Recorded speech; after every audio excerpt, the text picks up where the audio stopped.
You are listening to Christian Audio's production of A Million Little Ways, Uncover the Art You Were Made to Live, written and read by Emily P. Freeman. This audio recording was produced in 2017 by Christian Audio, which owns the copyright. No portion of this recording may be reproduced for any reason without prior written consent from Christian Audio. This edition issued by contractual arrangement with Revell, a division of Baker Publishing Group. Originally published in English as A Million Little Ways, copyright 2013 by Emily P. Freeman. All rights reserved. Please visit christianaudio.com, facebook.com/christianaudio, or twitter.com/christianaudio to offer your impressions of this work and to explore additional titles. For Dad, you taught me to see beyond what is to what could be.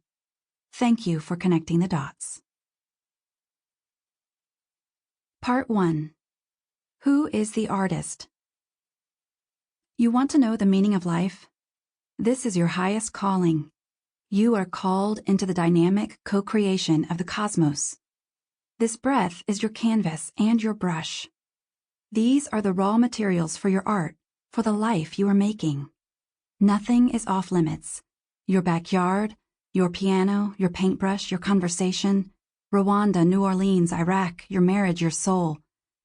You're making a living with every step you take. John Foreman. Chapter 1. Awake. Art is when we do work that matters in a creative way, in a way that touches people and changes them for the better. Seth Godin, author and entrepreneur. She was 20 when I first saw her, old enough to look up to, but not so old I couldn't relate. I walked into the youth room of Highland Park Baptist Church late that night, so the program had already started.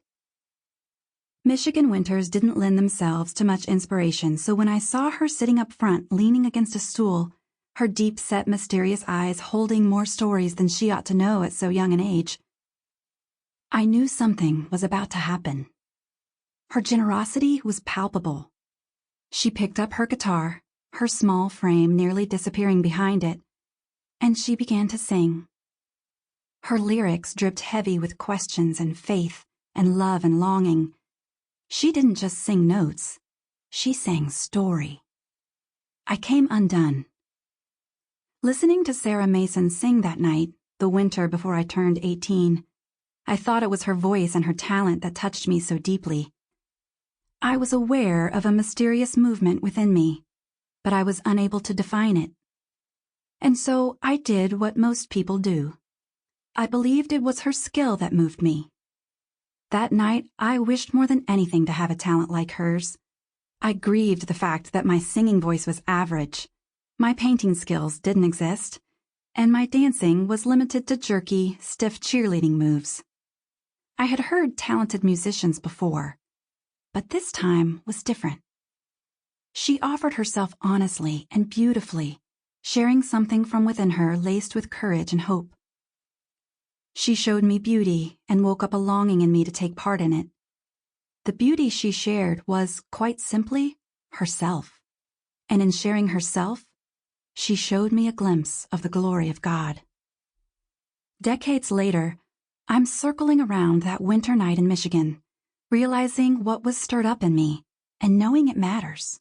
Technicians don't move us. Artists do. Skill may be impressive and even necessary, but skill alone doesn't touch the soul.